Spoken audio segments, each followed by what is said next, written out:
Duffy starts at guard. What a game he had in the quarterfinals. The number 33, Justin Missoula, rounds out the starting five. They are coached by Jamal Gomes, assisted by Brett Kearns and Vincent Mancuso, as well as Robert Stevenson. So the matchup set for you here as the teams go out to center court for the jump. Kyle Sapeth, Kenny Shriver, and Chris Schmidt are your officials tonight.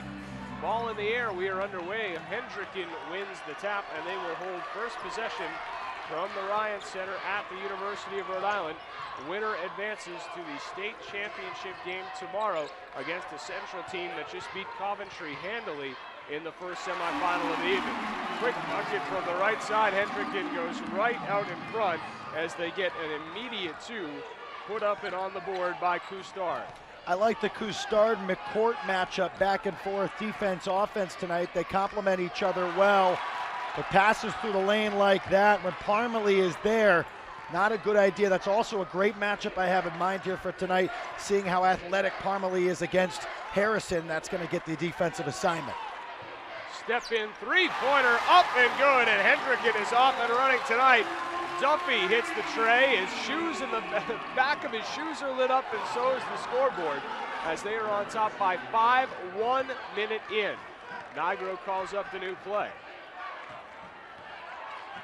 And he will leave it behind, off to the left side for Wilson, who pops a three, banks it home.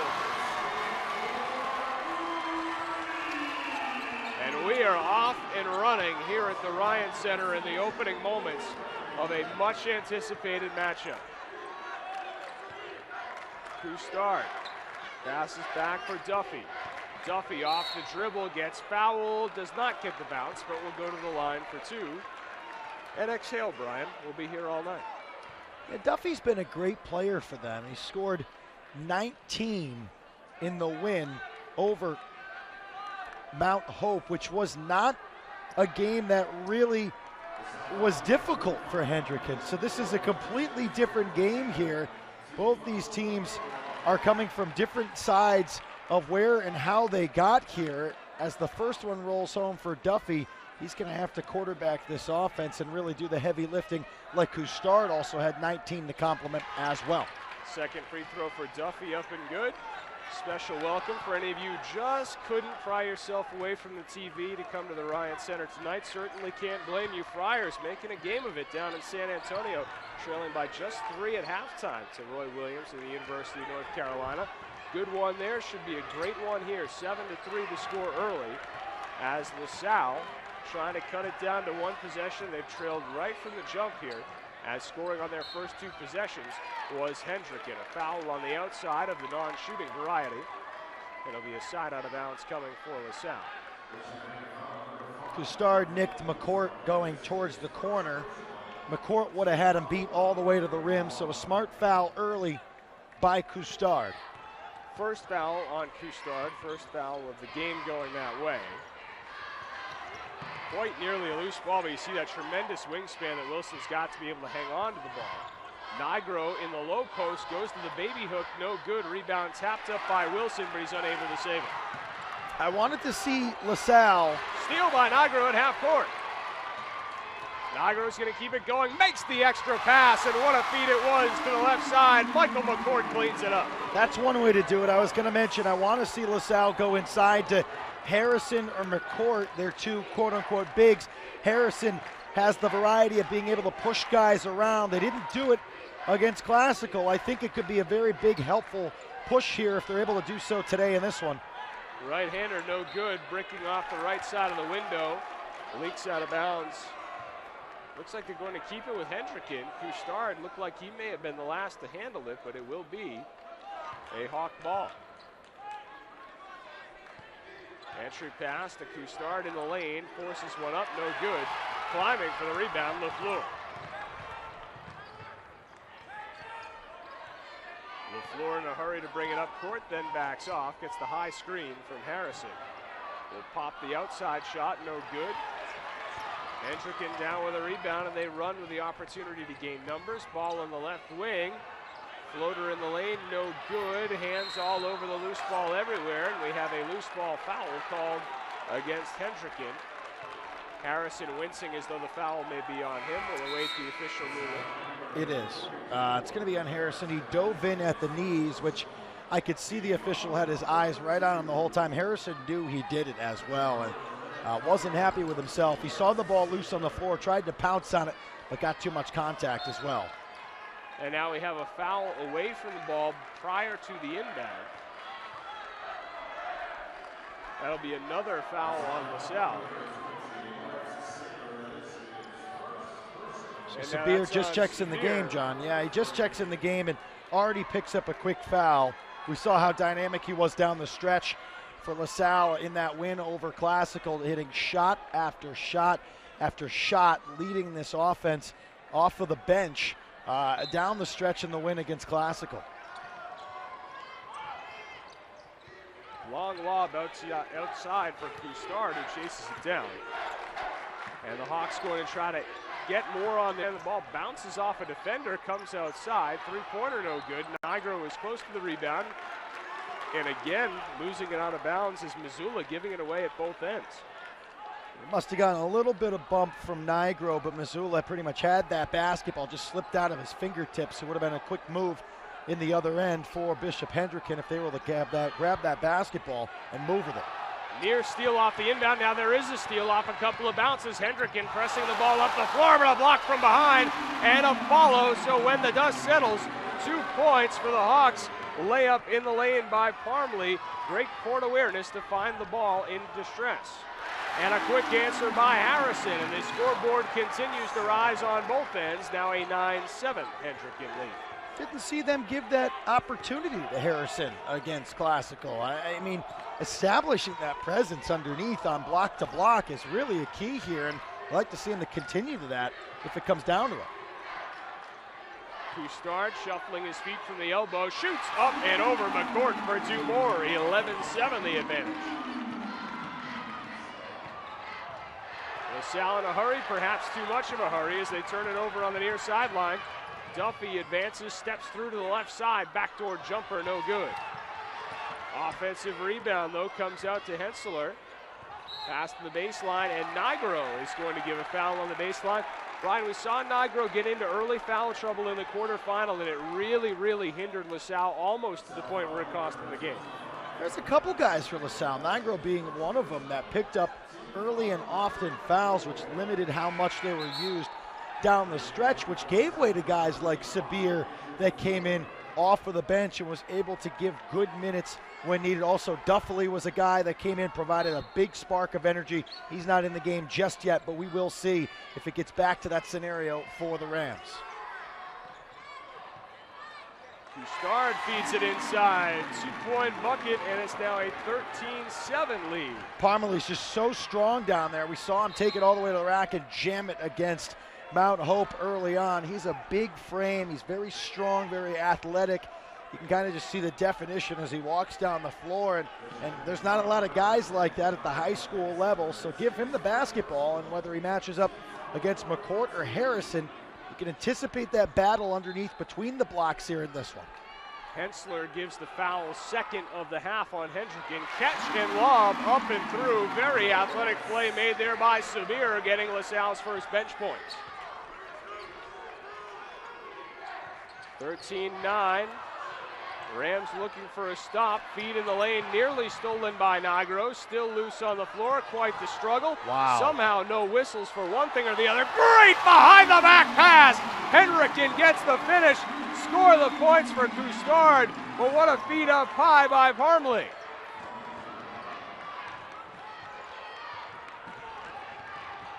Now LaSalle looking for the quick answer, and they will get at least a trip to the free throw line as Keon Wilson takes the foul. Number 3 on Hendricken. It's the first time really that LaSalle's been able to slow the pace here and get a breather.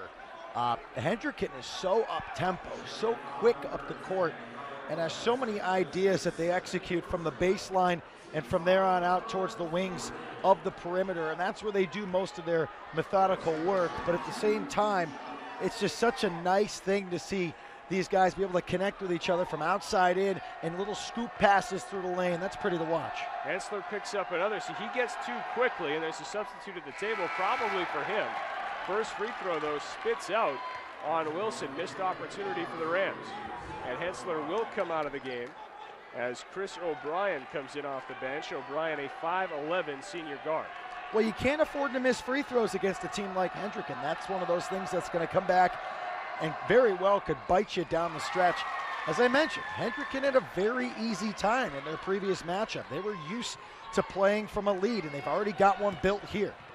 Lax defense getting back by LaSalle, but a nice play in a hurry made by Sabir to poke it out of bounds. That'll allow them to get into their half-court set as Hendricken will inbound from the island side of the baseline. It's one of the risks you run when you press. You got to make sure you get back in transition, especially against a team like this that gets out and runs. They send guys down the sideline here, and they almost use them as wideouts. I mean, give them the ball, and these guys will finish.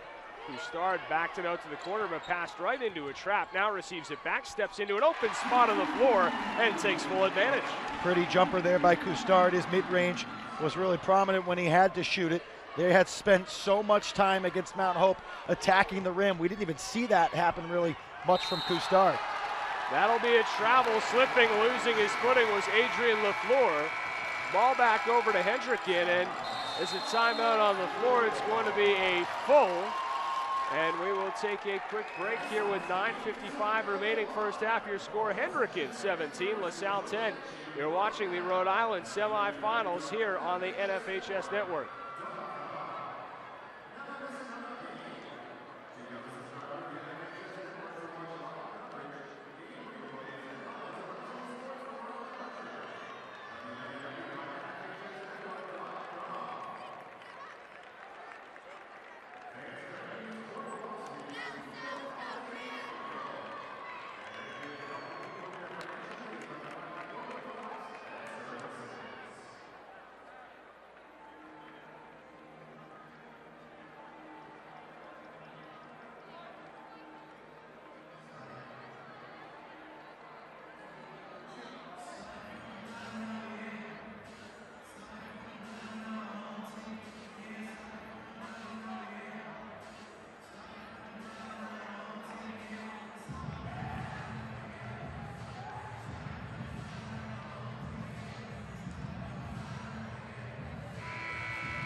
Welcome back up to the broadcast position here at the Ryan Center, 17-10. The early lead for Hendricken. John Cabral joined by Brian Schneehan. What a departure this is from the prepackaged storyline, as LaSalle's been the #1 team in Rhode Island all year long, 22-1. If you talk to basketball people around this state, they'll tell you this hasn't been the best of Hendricken teams, not what we're accustomed to seeing. They had 6 losses to Division I competition this year, but we play the game on hardwood instead of paper for a reason, and Hendricken looking like a glory days type of team so far. Well, they're a complete team. They have a lot of guys that complement each other. You can see that these guys enjoy playing the same game together, and it works out in their favor. Three-pointer from the left side, rims out on O'Brien, his first attempt since getting it off the bench. Speaking of the bench, Scott definitely getting that rebound, wearing number 10 for LaSalle. Definitely with a good feed across to McCourt, but McCourt can't get the finish. Definitely a rebound, but he throws into a steal. Big chance back the other way, and it's a quick layup for Hendricken. Matthew Duffy lays it up for 2. 9-point Hawk lead. Nigro looking for the answer, gets fouled on the floor. And the foul is starting to pile up over on the Hendricken side now. That's 4. Well, these teams did meet back in the 16th of February. LaSalle got the best of Hendricken, 76-66 in that game. It was at LaSalle, and you can imagine the fans that we see here for LaSalle being on their home court. It's got to be a difficult place to play. LaFleur misses the 3, rebound taken by Parmley. And the Hawks will bring it into the front court, looking for a double-digit advantage early. O'Brien head fakes his defender, completely bites, throws it high off the glass, no good. And a foul given by Nigro that will again be his second. It'll put Parmley to the line. Nigro protesting, but really nothing you can do when your body causes your opponent to completely leave his feet. That's going to get called. Well, Eric Simonelli wasn't happy because he thought that Parmley was the guy that was pretty much going up and over the back and creating most of that contact. Not the case. It's always a nice thing to see a put your butt into it and back out a guy, but it doesn't always happen and work out in your favor, and that's just a shame of playing good, offensive attack and defensive attack on the glass. You sometimes get called for something that you were doing correctly. That's the face with Negro. Harmley rims out the first and will now try to settle for the back end to make it a 10-point game. He does. 20-10, Hawks leading the Rams, 8:53 and counting remaining in the first half. Nigro going to stay out there with the 2 fouls, steps into the 3, has it rim out. Another big rebound by the Hawks, and they get a chance to bump that lead up to a dozen, perhaps more, as they call a new play and get into their half-court set. Ball at the left wing, back up top. Worked out to the left side for Coustard. Coustard brings it to the near side, and O'Brien hits a tray. You can sense the defensive breakdown a little bit. It's a zone that LaSalle is playing, and just quick little jabs are outside the perimeter. O'Brien was there on the weak side, a late close, and he buries a 3. Bishop Hendricken up 13. Keep focusing on the game. Looks like we might have a fight over in the Hendricken section over a t-shirt. That's mature. Missoula brings it up into the front court. Screen up high, ball to the left, 3 ball up, no, just rimming out on Coustard. Looked like a pretty good take, didn't bounce for him. Back the other way, LaFleur kicks out to the left side, deftly feeds it in, and finally the scoring drought breaks for LaSalle as Doug Harrison able to score off the glass. Now Bishop Hendricken will want a timeout.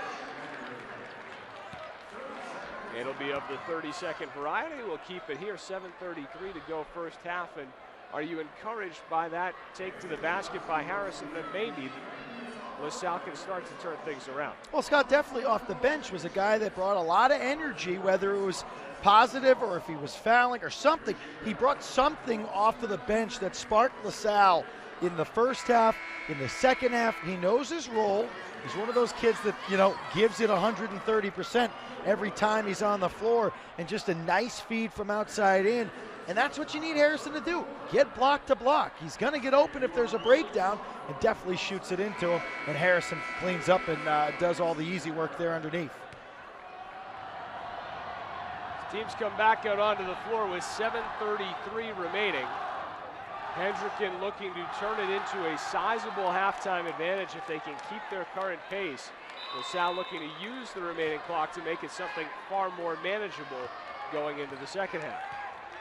Ball in play now, and handling it across half court is Missoula. Missoula waits on a screen, gets it, steps to his right. He's left alone, but had already picked up his dribble. Entry feed and a good one. O'Brien going to get the points, but what a dish by Coustard. A good find from Coustard. O'Brien almost lost the basketball. Took him a little extra grab to bring it back up. Fortunate enough he was left so open. Harrison gets fouled and will get himself to the line. It'll be the 5th team foul on Bishop Hendricken.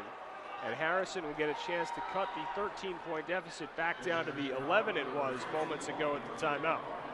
Well, we played a little bit more than half of this opening half here in this one, and Harrison is already more active. They're already giving him the opportunity, so much more than the entire 32 minutes of basketball we saw earlier this year. Now, the important thing here, as I saw you wince, got to make the free throws. I mean, it's all fine and well that you're getting to the line, but you got to do your job. You got to finish the play. You got to throw them in.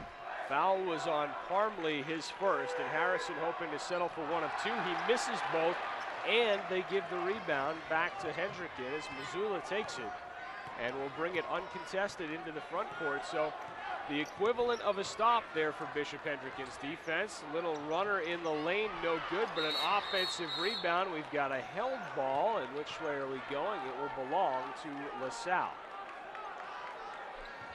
If the upstairs scoreboard is to be believed, which it may or may not be, as the officials now talking to the table. And it is going to, no, it will go to LaSalle. Well, I saw one official from the far side giving the yeah, of course this is the way it's going. And then they got to go talk about it. They took the possession arrow off the scorer's table. It was on there for game 1. They put it underneath for game 2. Doesn't help anybody down there. You want me to get my squats in so I can dip down low, look up at the scoreboard in the rafters and see that one. Left corner three is up and no good. Another missed jump shot by the LaSalle offense as Sabir can't get that one to drop. And the cold shooting really starting to pile up on the Rams as they trail by 13. Coustard feeds to the baseline, up and under, rims out, rebound, saved in bounds by Harrison. Now a 3-on-3 up the floor for LaSalle. Sabir got going a little too fast, and they'll have to feed it into the corner for Deffley. Ball down underneath, deflected pass, they're saying, but nonetheless, it was apparently deflected by LaSalle because it's going to the Hawks. Very one-sided first 10 minutes, favoring the folks in green by quite a bit. 25-12 they lead as they will inbound and look to bring it the length of the floor. LaSalle already showing some backcourt pressure. Shows you just how bad a hand they've dealt themselves in the early going. Head faking is Missoula, still has his rebound, waits on a screen to use it, puts to the floor once and passes to the right. Stepping inside is Duffy, we've got a foul.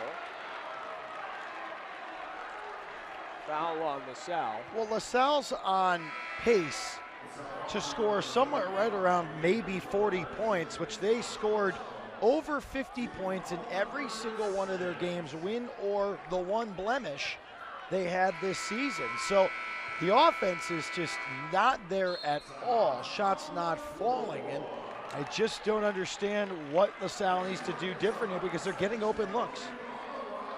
Sixth LaSalle foul results in the second LaSalle timeout. We'll take it as well. 5:45 left to go first half. 25-12, Hendricken all over their arch rival.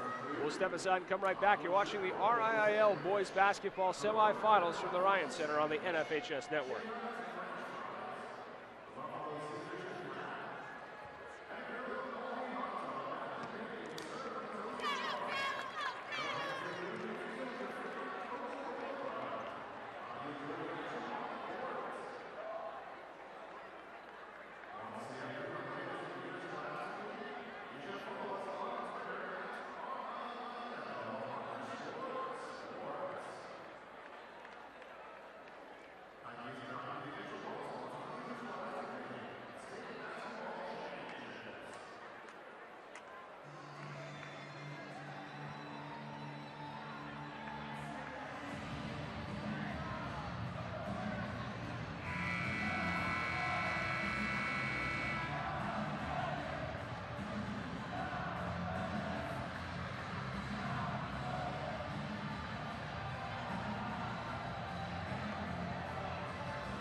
Welcome back upstairs at the Ryan Center. Bishop Hendricken up by 13 plus the ball as LaSalle struggling in a multitude of areas. The offense is cold. Nigro, one of their leaders, in foul trouble with 2.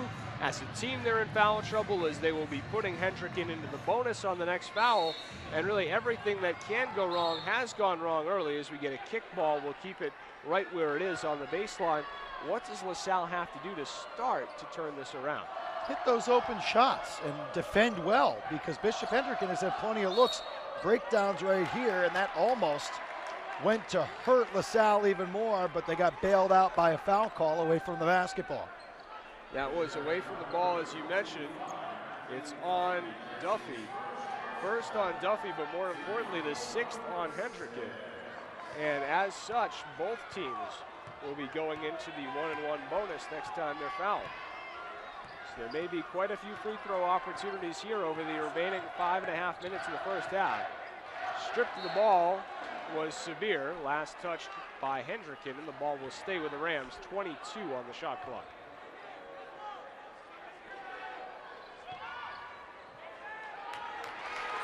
Quick catch and shoot, and a quick bucket in there underneath by Wilson. And now a 25-14 score with 5:15 remaining in the half. His feet there underneath off the inbound, whether it takes that or it takes shots from the outside, you just need to get open, and that was an open look and you got to capitalize next, and that's what they did. Harrison turned off the dribble drive, but doesn't get the rebound. Duffy goes up a second time with a miss. We've got a foul of the loose ball variety that will come back the other way in this 1-and-1 bonus, as I don't think anyone's alerted LaSalle of the fact that they'll be shooting, but we will make that walk up the floor, and the Rams will get a 1-and-1 opportunity with 4:58 left. Well, free throws haven't been kind to LaSalle so far. So as they make their way and it finds McCourt, you need to hit these. I mean, you need to at least give yourself the opportunity to come back into this game. And if McCourt isn't going to do it now, you don't want to really wait. You don't want to have to fight from a huge deficit down in the second half because you were just that unproductive in the first. First free throw is good by McCourt. Compounding the issue for Hendricken is that the foul was on Parmalee. That's his second. Hensler is already on the bench with 2.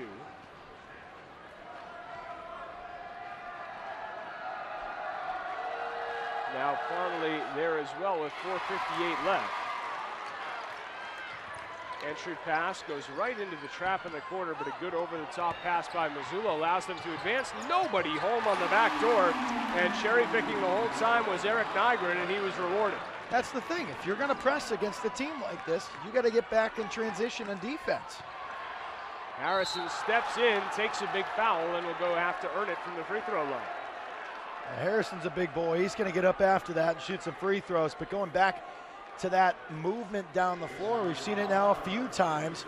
Just because LaSalle gives themselves the opportunity near half court to try to go for a steal, there's always somebody left wide open, whether it be outside the wing or right underneath the bucket. It's difficult to get back and close out that scenario. So, you know, if you're going to give it that, you're going to pay the price. Harrison's first is good, and that gets the margin back to 10 at 27-17. And this time LaSalle will wisely drop a defender back so that Nygren can't just go sneak back there again.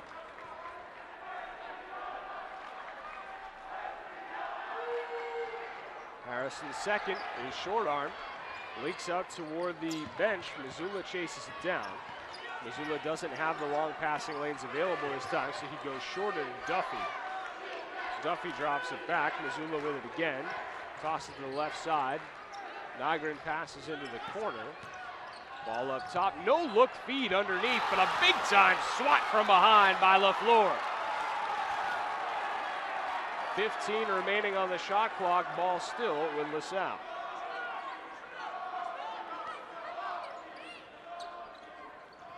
Entry pass, turn and shoot. Nice little baby hook on the turnaround by Cousteau.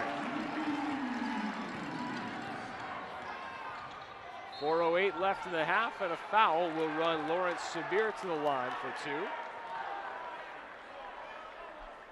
Foul number 7 on Bishop Hendricken. Nygren picks up his first. There was a shooting foul, so there will be 2 shots.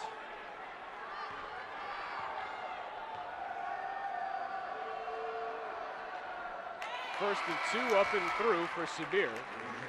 And now Nygro will come back in with 4:06 remaining. Remember the risk taken in the quarterfinal round by Eric Simonelli, putting him out with 4 with about 11 minutes and change left. Ended up being a great decision. He did not pick up the 5th foul. His leadership ended up winning them the game. Less extreme here in the first half and 2 fouls, but still quite the roll of the dice to bring him back in with 4 full minutes to go. Yeah, plays hard too, and that's the difficult thing. When you play hard and you give it all, you might get a little overzealous sometimes. A nice backdoor cut there. That's the breakdown that they're having a tough time with the zone right now, is they're giving a lot of open looks on one end, and it's not helping them when they can't close up that zone and stop allowing those holes to be wide open in defense. Can't run to the back door any better than Hendricken just did, with Cousteau finding Nygren underneath. 8th team foul on Bishop Hendricken right here. Nygren will be at the line for 2. And LaSalle just may find its way into the double bonus before long if they can keep drawing contact on their offensive trips. Yeah, and it's been helpful because they have been hitting free throws, but at the same time, you need to make stops. You can't allow for a walk in the park every time down the floor the other way because that lead is still just staying wide open. And now Nygren sits with 2 with There it is. 3:35 to go, and a block from behind will be called on Mike McCourt. It's the same thing. It's the same thing again. I mean, Hendricken is beating them down the floor. Even when LaSalle has been going and pressing, they haven't been getting back in that time. 2 guys underneath on both blocks. And it's the same thing. Still going to the free throw line just because he didn't make the basket. Still wide open opportunities here for Hendricken to keep plugging along with this lead. Duffy missed his first and 2. And so 11 remains the lead for the Hawks, who are looking to keep it in double digits into halftime if at all possible, but a long way to go between now and then. 3:36 to be exact. Second is good, and the lead is an even dozen. Nigro leads the push, and he's not going to stop. Takes it all the way up and stripped the ball in the lane. Ball loose on the floor. We will get a held ball, and the arrow belongs to Hendricken. Nigro didn't seem intent on passing at all there. Really telegraphed his desire to go up and shoot. Yeah, I understand why you're going 1-on-4 there for no reason. Maybe he thought he would draw the defenders and someone else would come behind him for a little dish. None of that happened, and Hendricken right here, this could be a big turning point if they're able to knock down a 3 or get some sort of an extra spark and continue this wide open lead here. It's already a 12-point lead with 3 minutes to go in the first half. Ball away on the baseline, up and good. Hendricken picking up another bucket there. And now it's up to a 14-point lead. Scoring that basket off the bench was Ira Loff, getting himself in just moments before. Loff, a 6'5" junior forward. Tough to say Loff played well down the stretch because a lot of guys for Hendricken did in the last game against Mount Hope. A lot of guys got a lot of minutes that were deeper on that bench too because the lead was so wide open. It was 45-19 or right around there at the half, and Hendricken is just pouring it on right now as well. Loff is a big frame, and I think he could be a very helpful piece throughout the rest of this game, especially if other guys are getting in foul trouble, and next year as well. I mean, being just a junior, having this experience in big games like this against quote-unquote the best team right now in your state, this is type of the real experience that's going to help you next season. Wilson made his first, missed his second. That's been thematic for LaSalle in this first half as well. Hawks lead by 13 into the final 3 minutes of the first half. Hensler passes to the corner, ball on the baseline, feed to the lane is tapped away, but Hendricken hangs on. Hensler back out there, picked up 2 early fouls. Plays with 2.5 minutes to go, just 8 on the shot clock. Hendricken's really get to do anything going toward the basket. Stepping back into a desperation shot and missing is Missoula. That shot more a function of the shot clock than anything else. And a clear out foul will be called on Duffy during the rebound. Into the double bonus is LaSalle. And so 2 free throws have come when the clock stopped, exactly what the Rams need. Well, we've been doing a lot of walking down to the other end just to shoot free throws, and the pace of this game hasn't reflected the pace of what we saw in our quarterfinal games. But right now, LaSalle can bank on just shooting free throws. They've had these opportunities. They've been shooting a lot from the line. McCourt there to do the honors. He makes his first. Harrison comes back on. Nigro will go to the bench, interestingly, with 2:27 left in the half-court set for the second consecutive possession. Rosario going to pop a 3, and he hits. Big bailout there as the Hendricken offense has struggled out of its last 2 sets, and Rosario gives him a major shot in the arm. Runner in transition, no good by Wilson.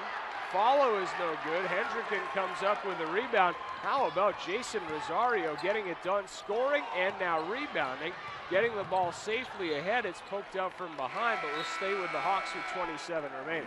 Rosario gave him good minutes. He's one of those guys that is a little bit further down on the bench. He's not your first in, he's not your second in, he might be your 8 or 9 guy, and he got a ton of minutes the other day, and seems like he's just feeding off of what he did the other game. I mean, really just playing well and giving it a whole ton of effort.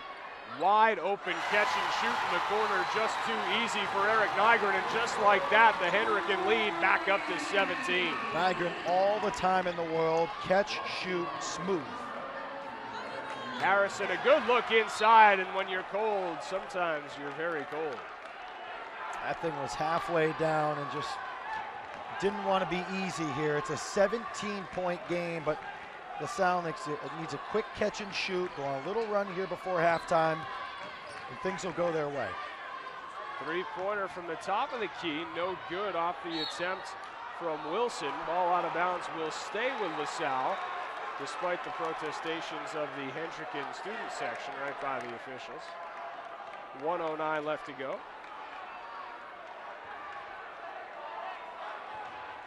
Setting it up is Lawrence Sabir. Sabir gets it into a wide open Harrison. Easy bucket for LaSalle. I don't know how you don't body up Harrison. I mean, I don't know how you miss him. It's hard enough to stop when you do body him up. It doesn't make sense. Trap at the near side, so they get it to the open Nygren, who slid that front foot, and the ball goes right back over to LaSalle. So a couple of big mistakes for a Hendricken team that, for the most part, has had it buttoned up through these first 16. They've been quite flawless until the last couple minutes when we're seeing a couple turnovers, just a couple tough breakdowns on defense. I mean, Harrison, this is Laughlin Harrison. That should be your matchup right here. Sabir gets swatted from the outside. Ira Loft says no.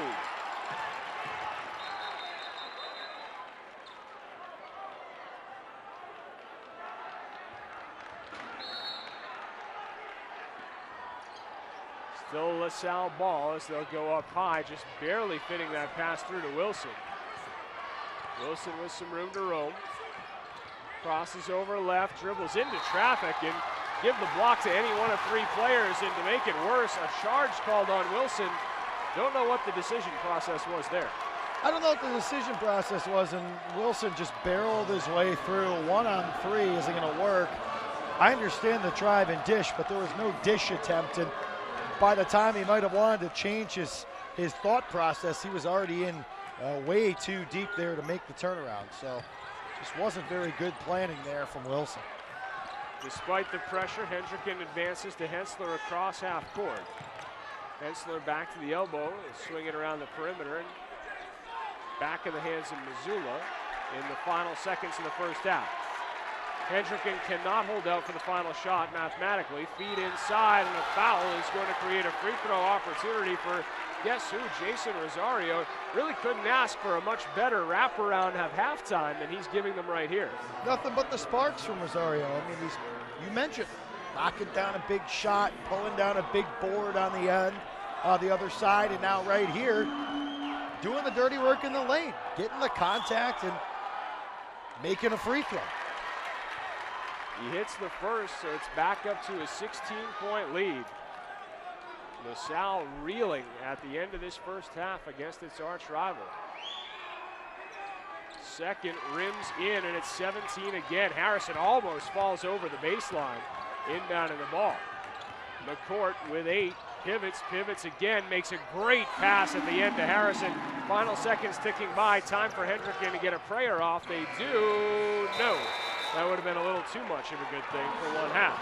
Nevertheless, a tremendous first 16 minutes of basketball. Central, we saw earlier, just a variety of ways of getting things done, whether it's throwing up threes and getting hot early to try to do other things and variate their offense. They also lock down on D, too. Could be trouble for anyone. Lob inside, blocked from behind, but then a follow. McCourt able to save the day after Nigro had his shot blocked. So exactly what LaSalle needed to get up off the mat.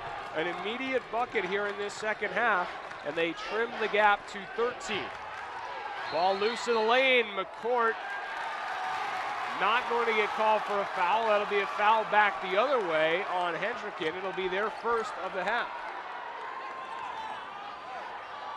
Well, if LaSalle can get something behind their offense and force a few turnovers for Hendricken or some sort of variation, as we just saw, this 13-point lead of where we're at right now for Hendricken can dwindle and dwindle right in front of our eyes here over the next couple minutes if LaSalle does what they did against Classical the other day. It's an early third on Duffy, and that certainly makes the plot thicken all the more. He's one of their premier scorers and carries that third in the opening minute of the second half. Nigro steps up to the elbow.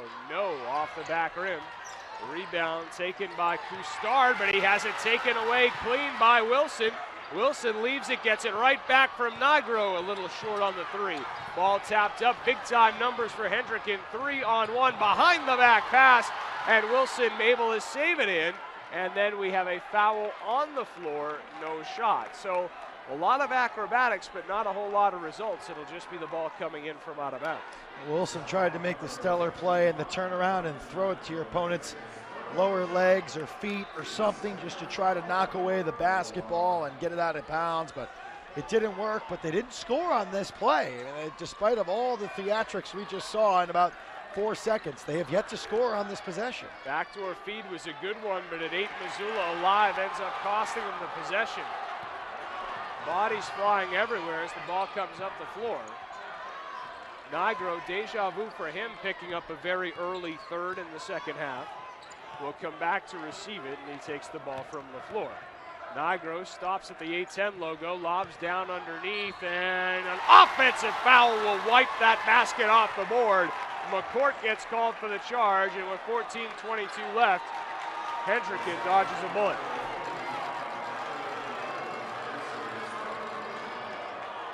Well, Eric Simonelli gave the fist pump of approval, and then he didn't realize, so he brought up two hands and was like, oops.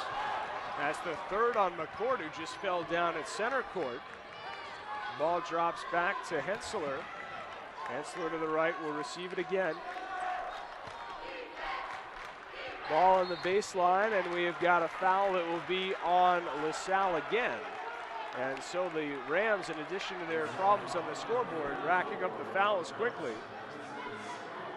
Harrison picks up his second. And if LaSalle keeps it up at this rate, they're going to have a trouble finding guys to finish out this game.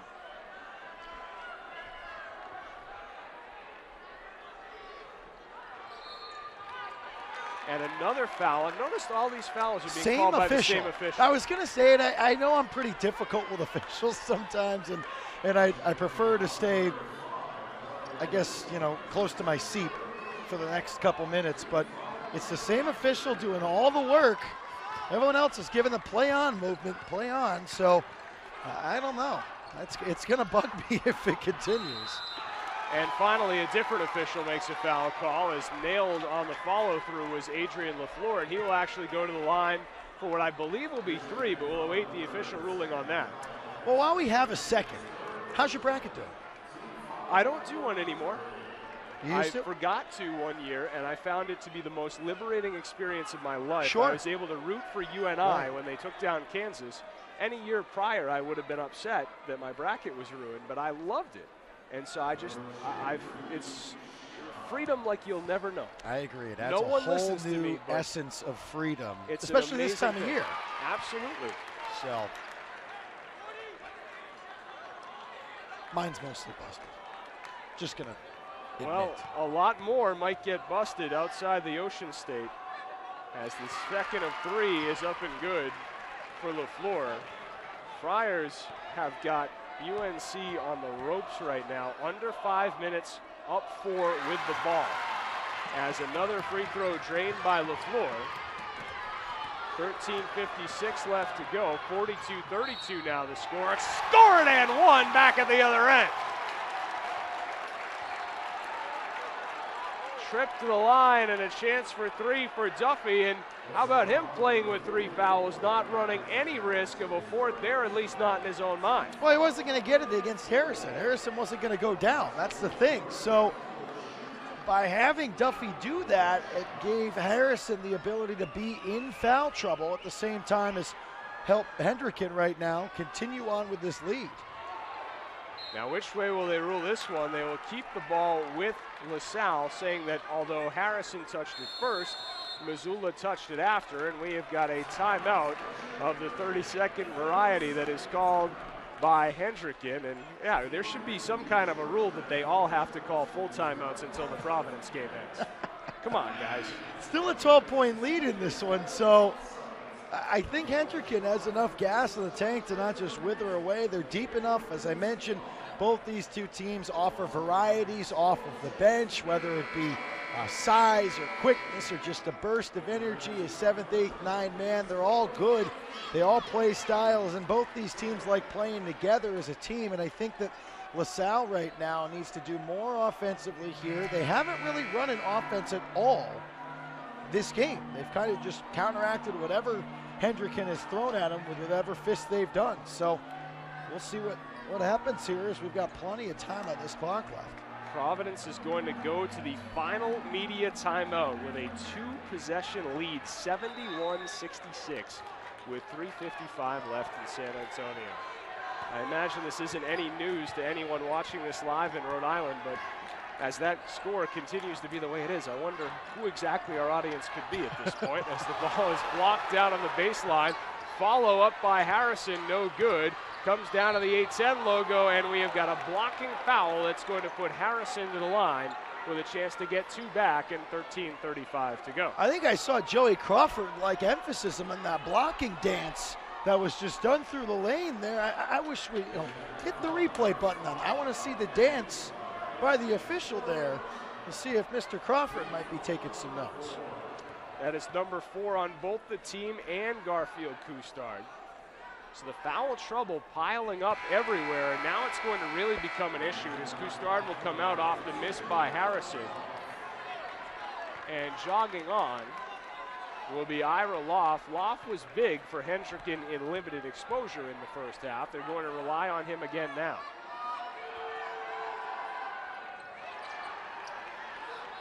Two misses there for Harrison, and that's certainly not what LaSalle needs. The number 1 team in the state trying to survive into the final game against Central tomorrow. Hendricken giving them more than what they can handle as they lead by 12. Loose ball on the floor, we will get a held ball, and the scoreboard says it belongs to Hendricken.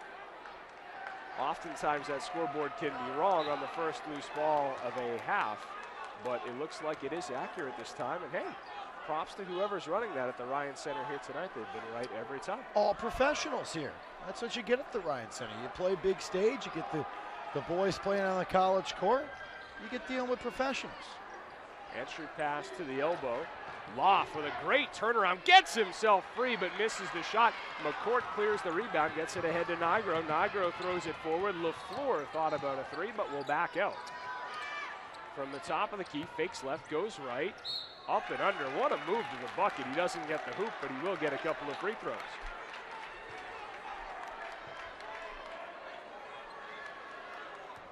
You think this crew is getting paid by the foul the way the second half has gone. As Parmley gets called for his 3rd, and already number 5 on Hendricken.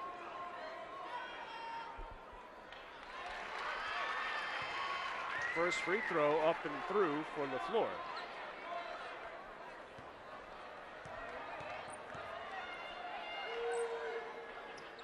And the second one is going to sit down as well. So we're back to a 10-point game, still plenty of time, 13 full minutes left to go.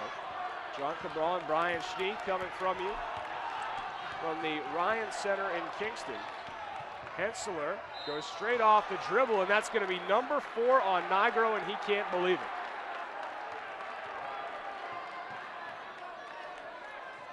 Well, we saw the same thing when he picked up his 4th foul in the second half early this week. It's the same thing. Plays hard, strong kid, gives all sorts of heart, but you've got to know what's at stake here, especially for your own playing time. How much do you want to be playing for the potential to go to the championship game tomorrow? How much difference do you want to make rather than sit there at the end of the bench and be watching someone else take your spot because you're too busy committing fouls? Hensler hits his first. Nigro returns to the bench probably for a while. Second is up and good. Now again, Nigro had been reinserted with 4 around this same point in the game on Sunday. We'll see how, if at all, circumstances would be different today. Ball at the top of the key. Harrison puts up a floater, no good. Gets his own rebound, forces it back up and through. the Harrison you need down the stretch. Needed him in the first half, too. You got a little bit. Mid-court steal taken away by Severe. He throws it back into a steal, and we had a whistle at half court. Was it another foul? It appears that it was. And we'll sort this out. Looks like it may be on Deftly at the stripe. First on Deftly, but is the final foul to give for LaSalle. So Hendricken, in addition to their lead on the scoreboard, will be in the bonus the rest of the way. 12-17 to go.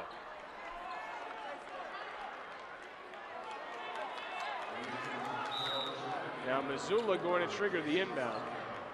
He can put it into the backcourt if he chooses, and he does. Hensler working one-on-one against Diffley. Dueling dimes here toward the top of the key. Now here's Duffy. Talked about Duffy being in foul trouble with 3. Now that seems like room to spare.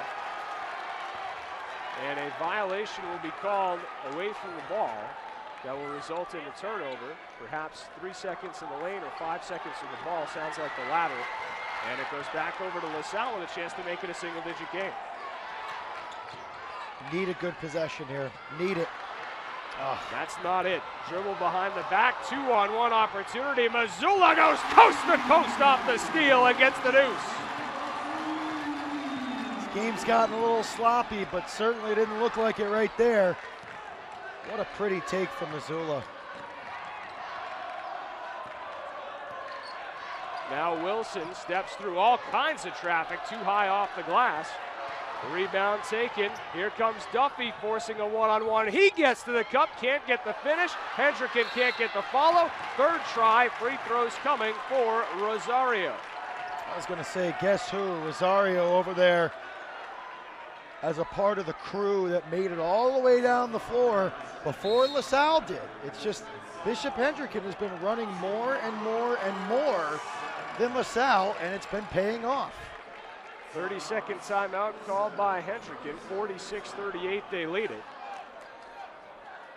So LaSalle needs to catch up. I mean, that's what it's all about. They need to catch up with pacing right now, and I don't think Hendricken is going to be able to, or pardon, LaSalle is going to be able to do that if Hendricken keeps running down the floor with 4 guys on 1, with no one getting back for the Rams, no one giving that extra effort, giving it full speed down the floor. I just can't see that turning the table here as we get towards the 10-minute mark. It's just such a big play. It's such a big part of this game that has helped to break it open for Bishop Hendricken.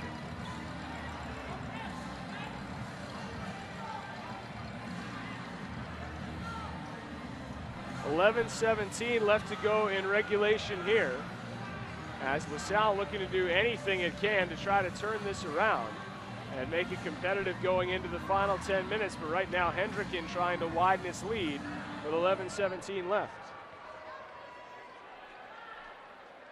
First free throw good both here and there, as Buckets Henton has given the Friars the lead again in San Antonio.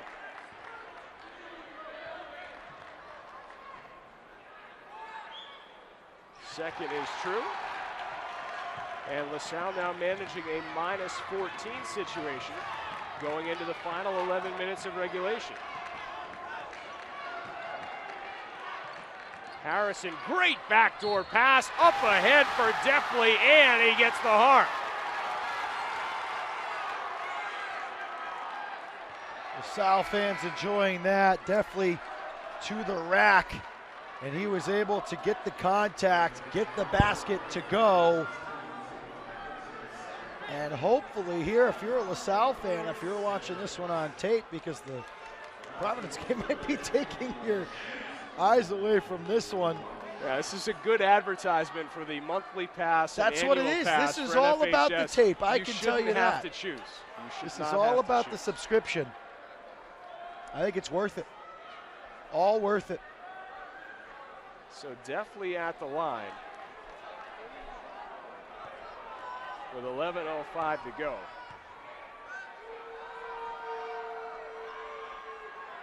One and one here. He was able to make the second. That was an and one, beg your pardon. 50-39 now the score. Running the point here for Hendricken is going to be Hensler. Hensler able to work it into the front court, draws a double team and passes just in front of the trap. Ball lob back for Hensler, and we have got yet another foul. This one will be on the floor. And we'll see just what this is. A 1-and-1 coming for Hendricken.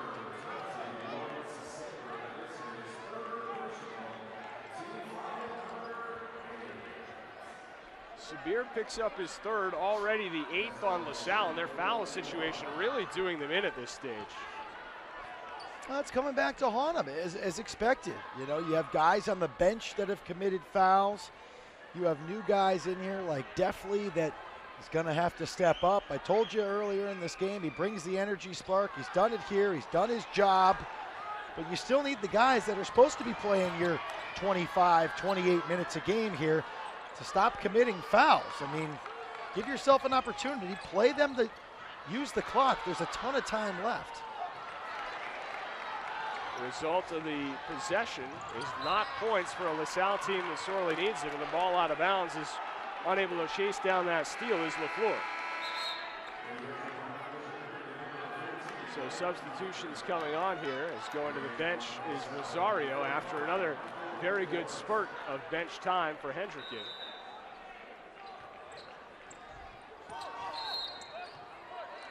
Ball inbounds up high.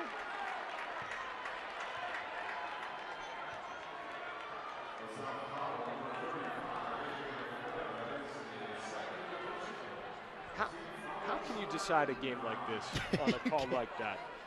How do you call a foul with 2.8 seconds left in a tie game? How do you do that? Back to this one. Free throw misses, short-armed off the front rim. Rebound taken by Deftly. Deftly brings it forward. Layup, score it and one. What a move to the hole by Severe.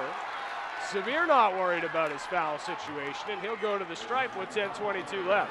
I mean, how could you be? This team has 10 minutes and 22 seconds left in regulation to decide if they want to play tomorrow for a state championship as a number 1 seed, or if they want to be known as that 1 seed that could make it to the state championship. Free throw rims out, 4th on Parmley. So Parmley and Coustard now each with 4 apiece over on the Hendricken side. Kick out and a beauty to the corner, knocked down, rims out by the Eric Nygren shot. Nygren had hit one there in the first half. Couldn't get that one to sit. McCourt in the lane, beautiful baseline feed, and putting it through is Severe once again. Timeout Hendricken, and this one will be a full. 9:59 left from the Ryan Center. It's now just a 7-point game. We'll take a quick break and come right back. You're watching the RIIL semifinals on the NFHS Network.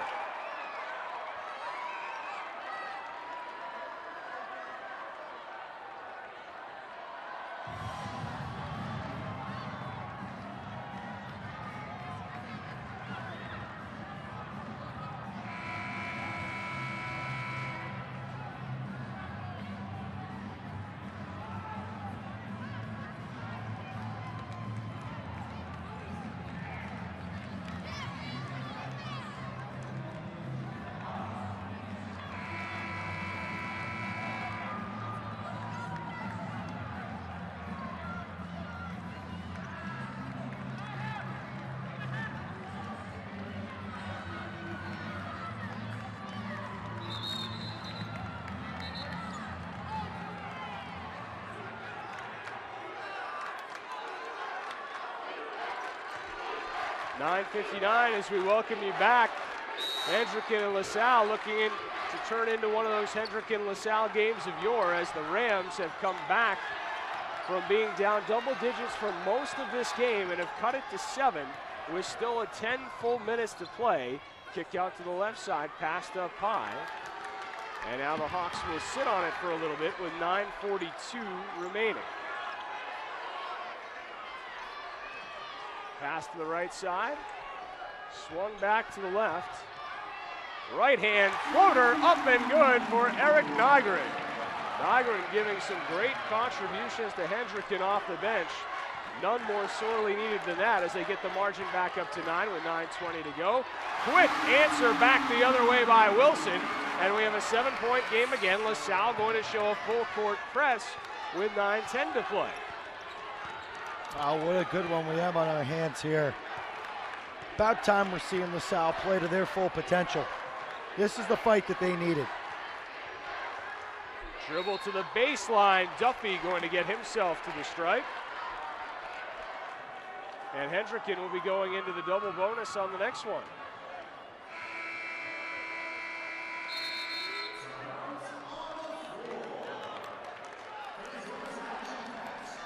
Timeout on the floor, we'll take it as well. 8:58 left to go. You're watching the RIIL semifinals on the NFHS network.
Welcome back to the Ryan Center. 52-45 the score.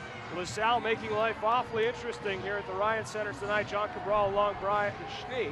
And Brian, what's gone on here lately that's finally woken up this LaSalle squad? Well, they for once have just gotten out of the sleeping bag and started moving around camp. I mean, really have gotten used to playing the game that they've played all season long. I know they put Hendricken in the line here, and free throws can still help Hendricken keep this lead, but they've got it inside 10. They figured out ways to get through Hendricken, and that starts with getting to the rim. We saw guys make shots at the rim and get opportunities to hit free throws as well, and you got to keep doing that, and you got a crowd behind you. I mean, this is a good place. This is the right time for LaSalle to make their move under 9 to go. Duffy does hit both, so the lead goes back out to 9 with 8:48 to go. Dribble drive through the lane. What a move, but no follow. Wilson on the offensive rebound. Can't put it home. Ball leaks out of bounds. Will stay with Hendricken with 8:37 to go.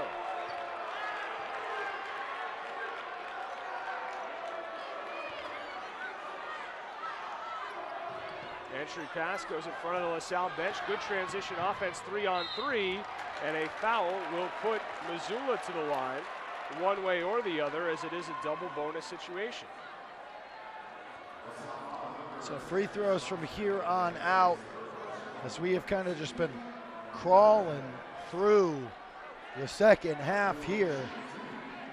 It's really just been so much contact by both these teams, and it hasn't helped LaSalle yet. They've helped them get back towards 8, get back towards 9 points, as close as 7, but needs stops. You can't just keep fouling and just depend on the free throw line to help you out. Missoula missed his first. Will try to get one in the back door to make it a 10-point game again. He does, thanks to a generous bounce from the front rim.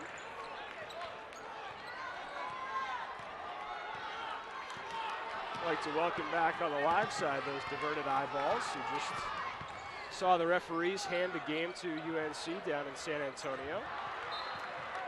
Ball out of bounds. Looks like it will stay with LaSalle. 28 seconds remaining on their shot clock. Well, the refs haven't handed us this game though yet. I mean, they've made themselves known in the second half. All those early fouls, we just have free throw parades on both sides, and as I said, got to knock down your free throws. It very well come down to settle this game one way or another. LaFleur steps inside, puts up a floater, can't get it to sit. Offensive rebound for Harrison. No basket standing inside. Their entire defense can't get his follow. McCourt on the 4th try scores. I like the balance by Hendricken, keeping the arms up and keeping them up, but they didn't go to grab the ball. It doesn't help you much. You can avoid the foul all you want, but grab the rebound and go the other way. 8 minutes left, 55-47. Hendricken in front. They have led wire to wire. Scored the game's first 5 points and haven't looked back until now. Not but a good another shot. stop, and that's to say the least, as LaFleur brings it into the front court. Chance for LaSalle to trim it to 2 possessions. Harrison, no. And then a foul on the follow, out of control coming in is Wilson, and a double bonus opportunity knocks for Hendricken. Well, Wilson knew it. He's up there leaving his feet, skying with momentum forward to try to get the rebound, and no doubt about that one. For Hendricken, this could work out in their favor as they just keep earning 2 free throws, at least opportunities each time out. It's the second on Wilson. Down to shoot the free throws is Hensler with 7.5 minutes to play.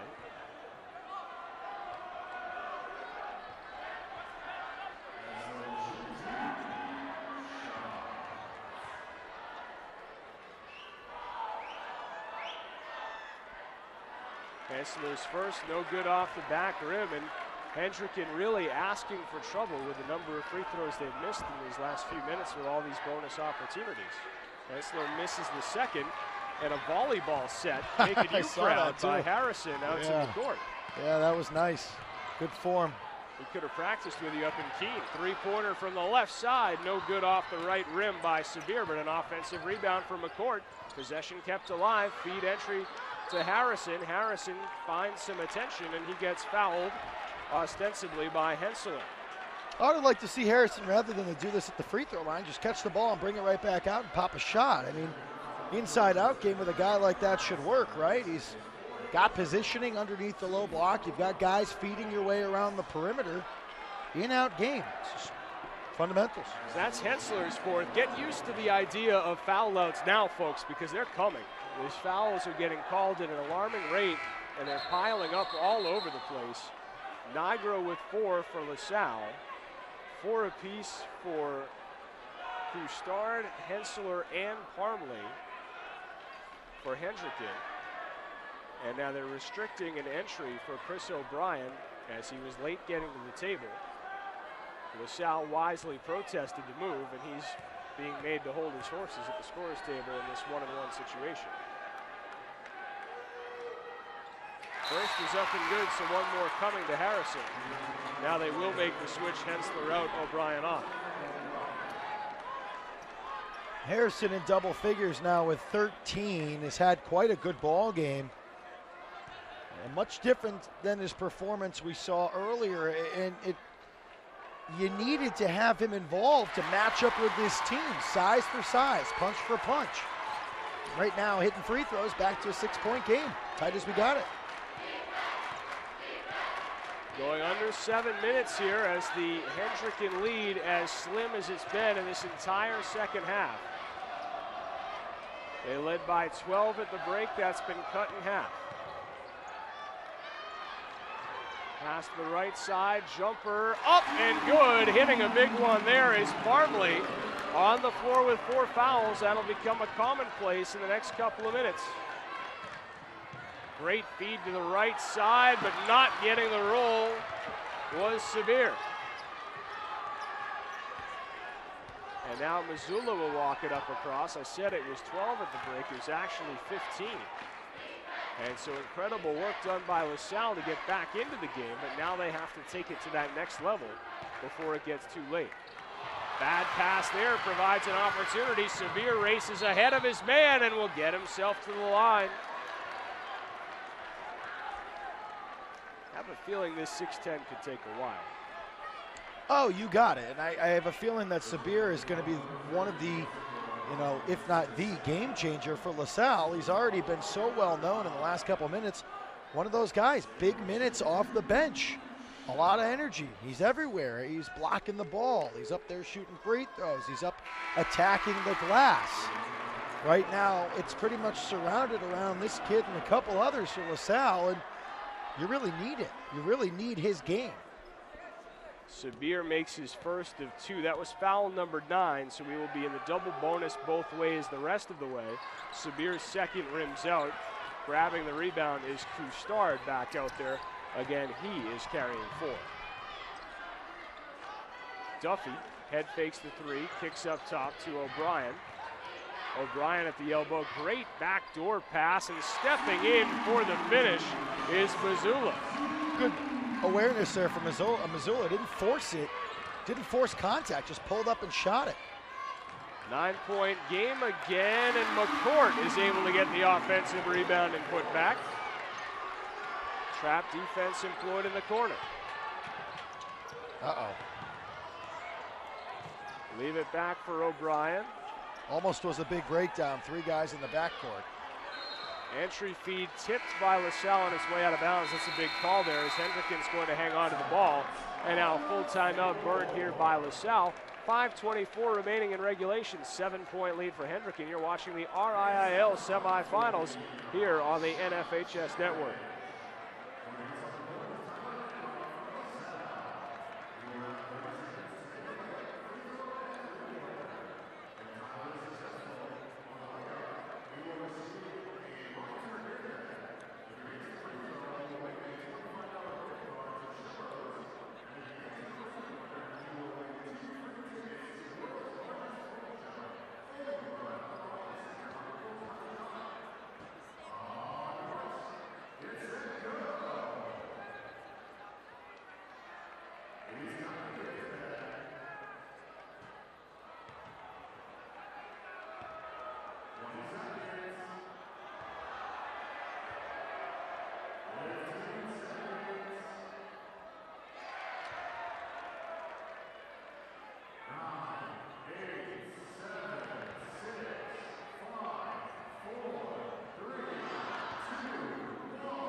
Teams back out onto the floor with 5:24 remaining in regulation.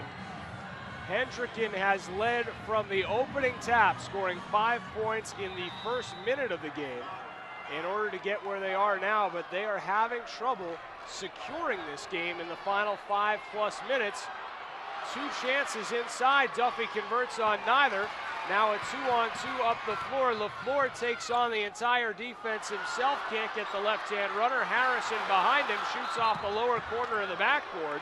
Ball out of bounds will stay with the Rams and a fresh 35 with 5:07 to go.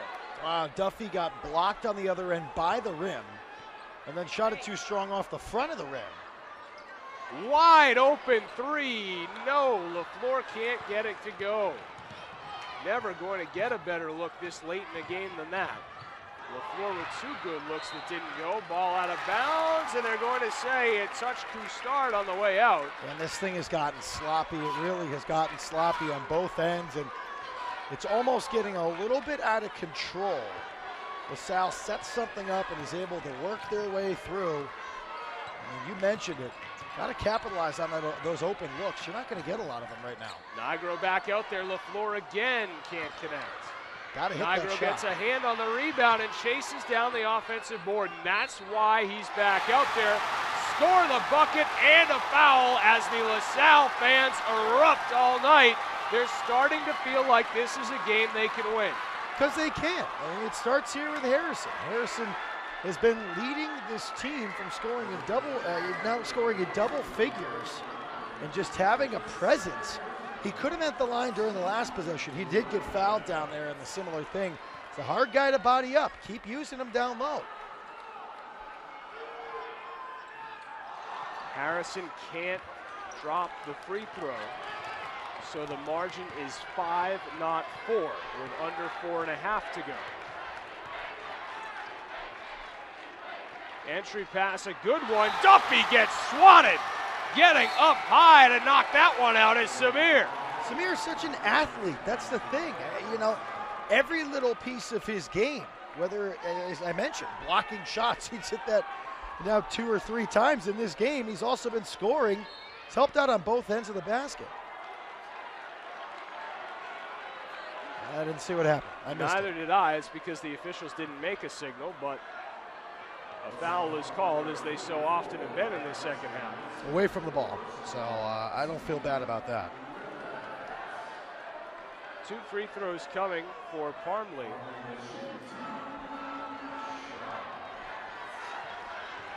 Couple of substitutes coming for LaSalle, as they will get McCourt back out there deftly as well. First free throw no good. Nigro will stay on. It'll be Sabir and Harrison going to the bench.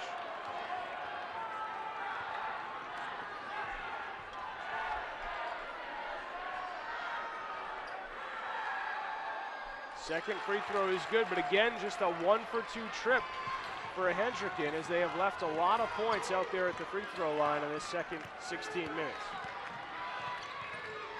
Wide open underneath, and an extra pass over to McCourt. Would definitely have been better off going straight up with that.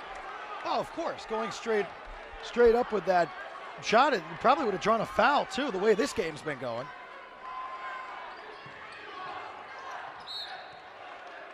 Now they're going to call a kick right there on Parmley, but I'm not sure he actually got the ball with his leg. He definitely kicked at it, but I think it got him in the stomach.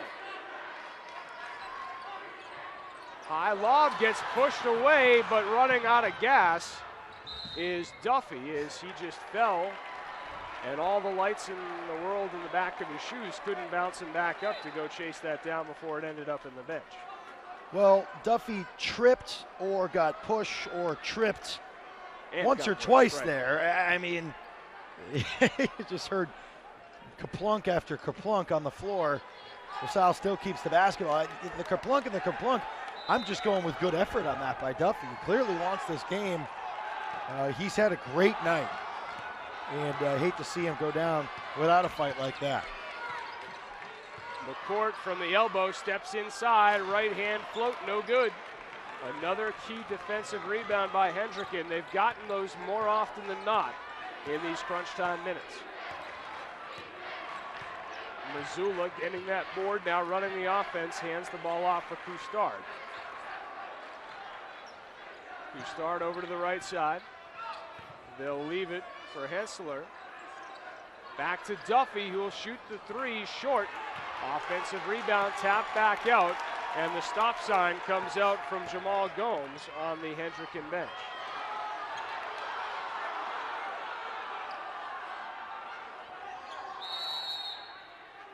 Whistle and a timeout, and Brian, seemed like they did not want to sit on the ball even though they'd been instructed to, and hence the timeout. That's not this team. This team doesn't settle down. They don't set up an offense. They don't use 20 seconds off a shot clock. That's not what the Hawks at Bishop Hendricken have done tonight. That's not what they've done all year. They run, they gun, and they've done it here tonight, and it's been effective. So by you just sitting there on the ball might actually shake up and make things worse than the fact that this team just can attack and attack at will. And they've done a nice job on the other end, getting stops and doing little things. And LaSalle, until late, hasn't been hitting shots, hasn't been hitting those layups. There has been so many different times at the rim where teams could have taken the lead by the amount of points that have been left up there around those darn orange cylinders that have been robbing people left and right all night. And it just, no one's been able to finish. And that's really, I think, been the X factor of this game. No one's been able to be comfortable around the rim. So will Hendricken use these 23 seconds remaining on their shot clock? I doubt it. I doubt it. It didn't seem that way before the timeout. I'm sure they were lectured to that effect, but will it take? I don't think LaSalle let him. They go right to the rim, miss, but an offensive rebound and a putback for William Farmley. Right, it's not what this team does. So maybe just to stop and get a breather going and say, hey, this is our game plan. Let's keep doing what we've been doing and pound it down their throats. And now LaSalle wants to talk about it here with a quick 30. So understandably so, they need to figure out, if you haven't figured out each team's style just yet, it's run and gun for Bishop Hendricken. And LaSalle's just been playing from behind this entire game because they haven't gone with their typical game plan. They've not been hitting shots on the perimeter. They haven't been doing those little things that have got them 22 wins and 1 loss this season. LaSalle, as we mentioned, #1 in the rankings in the state of Rhode Island throughout the year. Winners of the Division I championship 2 weeks back. And easy winners, you know, in their first round, but finally got tested, John, by Classical, and you and I were on the call for that, so we saw that game. They played from behind like they did this. You know that this team can do it. It's not a matter of knowing that. It's a matter of executing. And for Bishop Hendricken, they barely got by East Greenwich in the opening round. So this team knows what that one's like. And then they blew away Mount Hope. So each team has had a similar type of game, just a role reversal. So right now we just got to see if LaSalle's made of it, you know, of everything they advertise. LaFleur again, cold from outside, gets the miss. Oh, get and one. Misses again. Gotta get one. He's had 4 or 5 open looks, John, here in previous possessions for the last couple minutes. Hendricken with that 8-point lead, called for an over and back. That'll help, but now you gotta hit a shot. You keep having things handed to you, but you need to do the work to actually get them and make them pay off. It hasn't happened yet. I mean, I know you close the game to a 5-point or a 6-point game, and it really just hasn't been that full close, that full push. Harrison with 17 points on the night, makes it 19. 6-point game again, 2:23 to go. Starting to get late though, and LaSalle needs stops. Ball up ahead for Duffy. Nobody takes him off the dribble, so he'll get to the cup, and he gets called for an offensive foul, and Duffy's gonna foul low.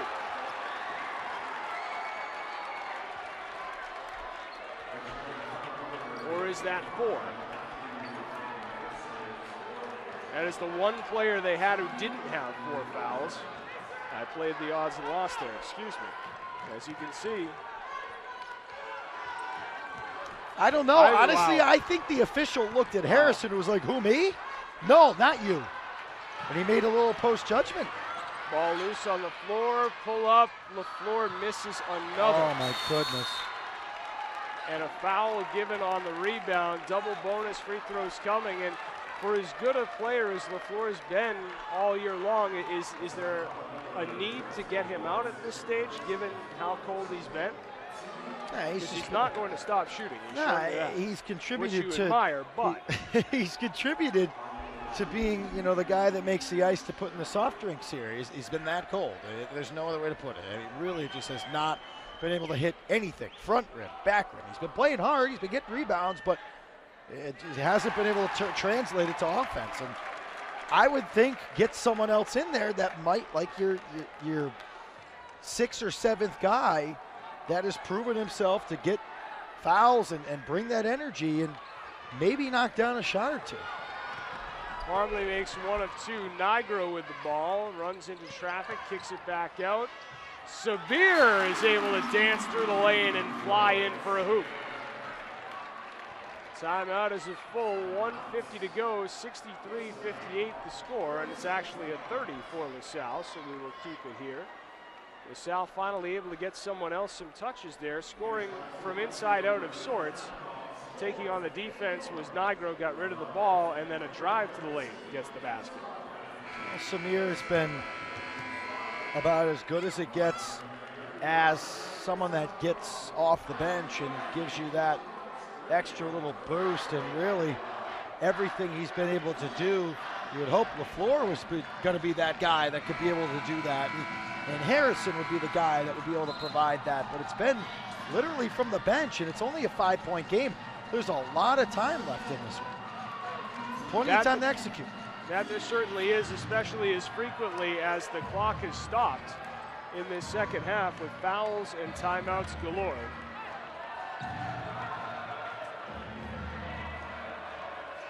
Hendricken will be inbounding. They will do so against some backcourt pressure provided by LaSalle. The ball's in play. And now Parmley will bring it forward, working against Wilson with 1:43 and counting to go. Backcourt trap, they're able to pass the advance across. Duffy in traffic, a timeout called by the Hendricken bench just before all of that contact. Interestingly, it did not look like a foul would have been called there. Full timeout with 1:38 to go, so we will take our final timeout, 63-58. Hendricken still clinging to the lead. You're watching the RIIL boys basketball semifinals on the NFHS network.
.138 to go in a game that refuses to quit here at the Ryan Center. Hendricken has held a wire-to-wire lead on their bitter rival of LaSalle, but it's gotten tighter and tighter. It was a 15-point Hawk lead at halftime. It's 5 now. Winner has a matchup with Central for the title tomorrow, but tomorrow so far from the lines of all these players right now. Ball into the front court, and a collision between two LaSalle defenders is going to cost them at the very least the ball and perhaps some participation as well, as Deftly just collided what appeared to be forehead to forehead with a teammate sliding for a loose ball. And it looks like it might be Sabir down there with him as well. Deftly is back up. This doesn't make comeback chances any better. No. It definitely does not.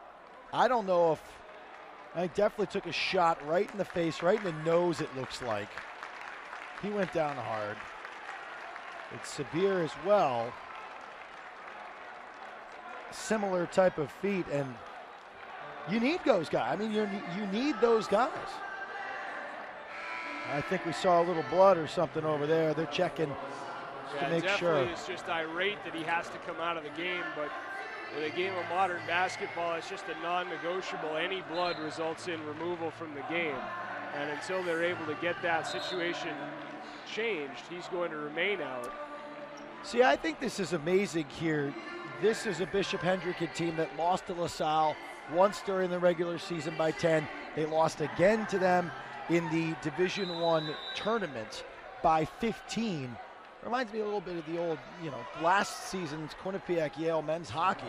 QU goes and beats Yale 3 times, the game that matters, the game that gets you a championship, or in this case, gets you to the championship, is when you finally have the other guys starting to show up. And it's just funny how that works. You kind of, people always make up this BS thing. It's hard to beat a team 3 times in a season, right? You know that quite well. It's funny you should say that with Bob Walsh downstairs That's doing exactly radio, why the head I was coach of going Rhode Island College, a crusader against that line of illogic. Hit his blog and you can find it. Absolutely, blog.coachbobwalsh.com, one of the best ones going. But the fact of the matter is, Hendricken leads not because it's the 3rd time they're playing LaSalle, but because they brought an unprecedented level of intensity to the game right away. They saw an opportunity and they seized it to jump up big early, and they are still to some degree riding that here in the final 90 seconds. Right, and they've given this lead that they have, which is dwindled down from 20 in the first half all the way down to 5 right now. They've given it all. They've given so much effort on this game. It's going to be hard for them to say, hey, we can't close this out. LaSalle's going to have to bring it here.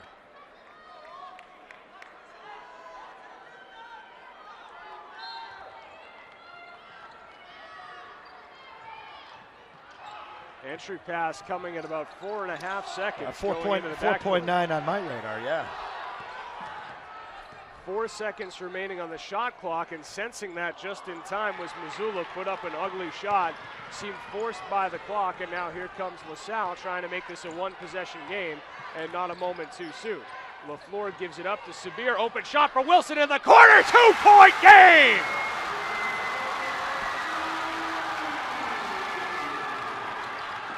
One minute to go. Ball up to the left elbow. Duffy's got it. Bounce passes down to the baseline. LaSalle now does not have to foul because of the one-possession nature of the scoreboard. 63-61. 17 on the shot clock. Dish to the right side. Hensler gets to the cup, scores, and gets the foul. A forearm to the back of the head is going to give Hensler a chance to get all three back right here. How do you let Hensler take the basketball from the three-point line outside the wing and waltz on in there uncontested until it's too late? Foul from behind, not from in front, but literally in the back of his head. How do you let that happen? There's a guy with the basketball. Everyone normally follows that basketball. And he carries himself all the way through in. He looked like Durant out there. He took like 2 steps and was already at the cup. At the moment, we've got 6 on the floor for LaSalle. Either Sabir or Harrison appears to be coming out. Looks as though it'll be Harrison as McCourt is on. I don't know if I would take Harrison out right now. Just saying. Well, you could be going offense, defense. You could be doing your scenarios, but you want Harrison out of that game. And you're putting in Deftly, who plays extremely hard and brings that spark, brings that energy. I've said it a million times just on repeat about this kid because it's true. So there is a trade-off. You have to think they want the speed and the shooting as they try to extend this game with 38.2 left. Free throw is no good. Another big miss free throw. And now LaSalle races up forward with the ball. A chance to make it a one-point game. Definitely inside. And that will be a blocking foul. And I will put it kindly to say that that is inconsistent with previous calls. Yeah, I don't know about that. We've seen a few. And what I've seen, that'd be a charge by leaning. Just by dictionary of what we've seen with the 3 Zebras tonight. That's the 5th on Coustard, and he's done. And he just could not believe it when he came up, got that charge call, slapped the floor with both palms, and he is gone with 30.9 to go. So I told you a foul out would come eventually, and now at last one has, a lot later than we would have expected. It has to. I mean, it's 10:03 local time. We've had both teams practically shooting double bonus since almost the 9-minute mark, maybe beyond. It's been such a slap-happy second half, if that makes any sense, but there's been plenty of whistles blown. We'll leave it at that. So Deftly at the line for 2. He does not hit the first, rims out, and that is fuel to the fire of the Hendricken student section at the far end. A lot of time left. I mean, you don't need threes. Offense, defense switch gets Harrison back in as McCourt goes to the bench. I want Harrison on offense too.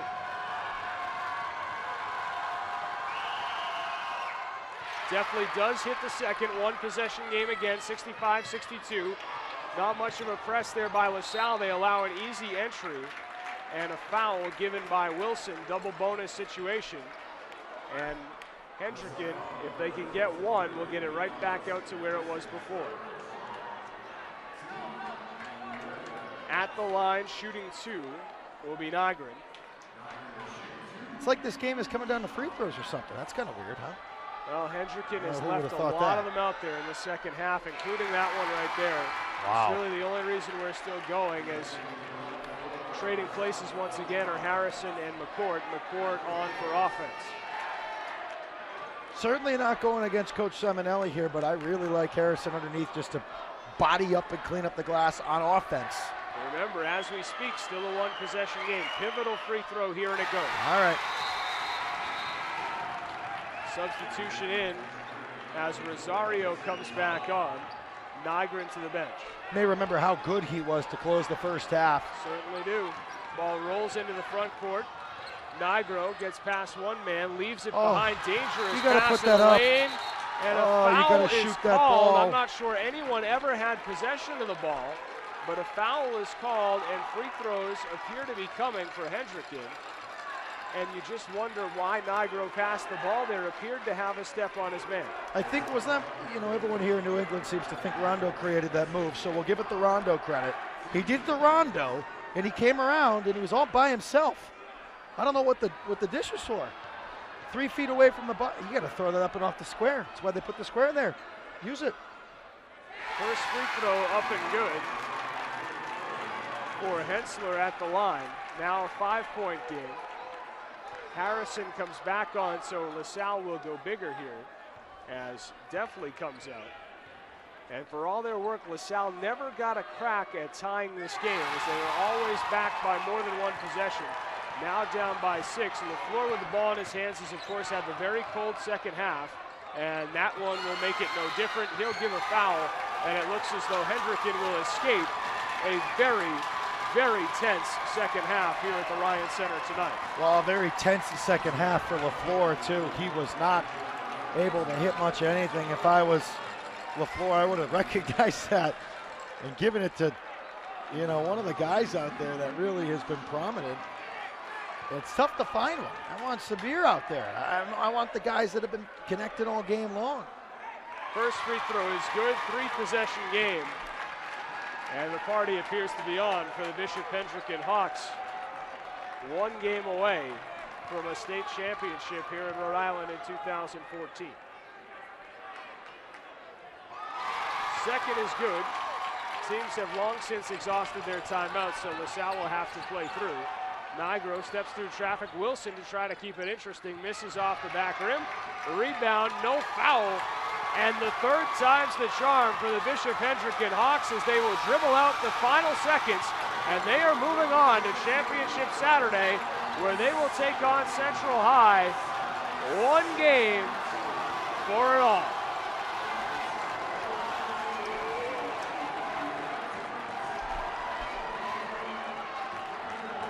An open tournament and an open run to Championship Saturday for 2 teams that did not win their division. They get a second life, and have they ever made the most of it? I love the open tournament. I've come to love the open tournament.